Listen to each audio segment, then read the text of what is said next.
Bom, e como é que andam as suas contas, hein? A gente sabe que apesar do 13º, são muitas contas para pagar agora no início do ano, IPVA, IPTU, material escolar. Como equilibrar isso tudo? É isso que a gente vai falar agora com o professor Ralf Emig. Professor, tudo bem, Rodrigo? Obrigado tudo pela certo? presença, economista, especialista na área da economia. Então, bom, veio aquele dinheirinho extra no final do ano, mas tem férias, tem toda essa quantidade de contas e aí começa a faltar dinheiro. O que que faz, hein, professor?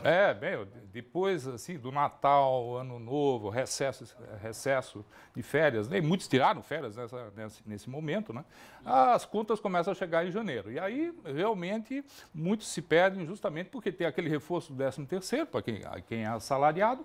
No entanto, muitas pessoas não conseguem equilibrar essas contas e aí vem um monte de despesas aí, como você falou, o IPTU, o IPVA, e principalmente nas famílias que têm crianças em idade escolar, você ainda tem as matrículas e o material escolar e o uniforme, praticamente, que é uma grande despesa. É verdade. E como é que começa? Qual é o início? Qual é o primeiro passo para começar esse equilíbrio?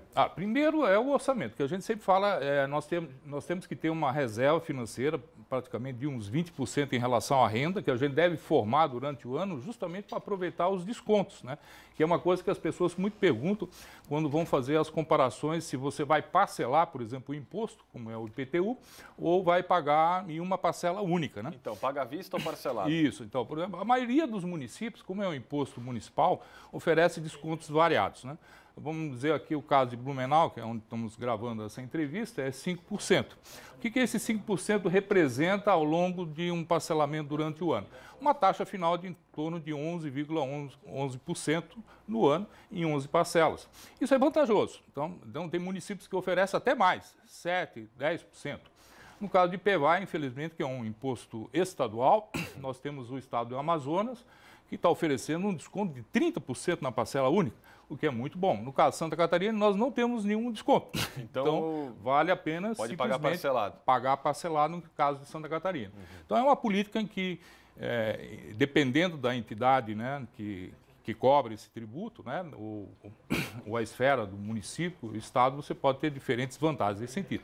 Professor Ralf, temos aqui já uma pergunta no nosso WhatsApp, dá uma olhada aqui na tela do Balanço Geral Blumenau.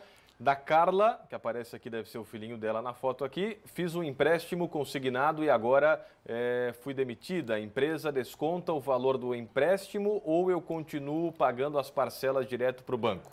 Bom, nesse caso aí, esse já é um perfil exatamente de um risco que a instituição financeira adota quando oferece o empréstimo consignado. Sim. Dependendo da situação dela, ela pode continuar pagando. Certo? Ela não precisa exatamente descontar ou negociar com o banco se ela tiver mais dificuldades ou uma demora maior em retomar, digamos, a atividade do emprego dela. Então tá aí, fica a dica para a Carla. Mais uma pergunta, mais uma participação aqui dos nossos telespectadores da NDTV. João tem um financiamento há 2 anos, na época a taxa Selic estava em torno de 10%, hoje caiu para mais ou menos 3,5%, né? Baixou bastante a Selic. Posso pedir um recálculo do valor ainda pendente e tal, ou mantém aquela taxa da Selic quando ele fez o financiamento, professor?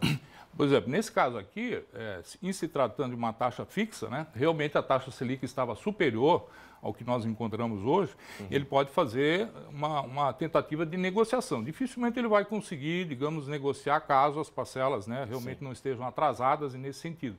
Mas isso foi o que aconteceu com muitos empréstimos, por exemplo, com financiamento de automóveis, que quando a taxa estava mais alta, eles estavam com taxas que hoje ainda são muito superiores às que são praticadas num contrato novo, né?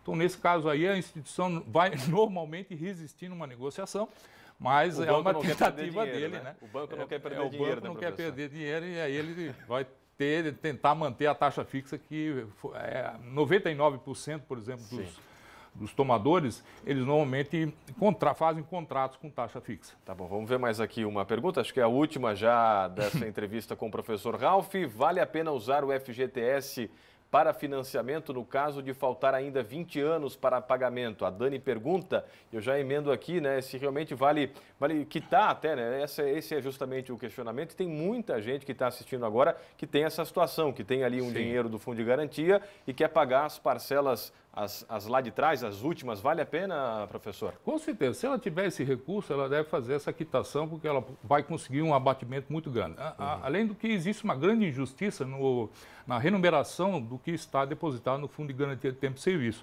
que praticamente é a metade da taxa de poupança. Bom, a taxa de poupança não é preciso nem citar, que perdeu feio perante todos os investimentos que ocorreram nesse ano. Ela fechou em 2019 em torno de 4,34%, né?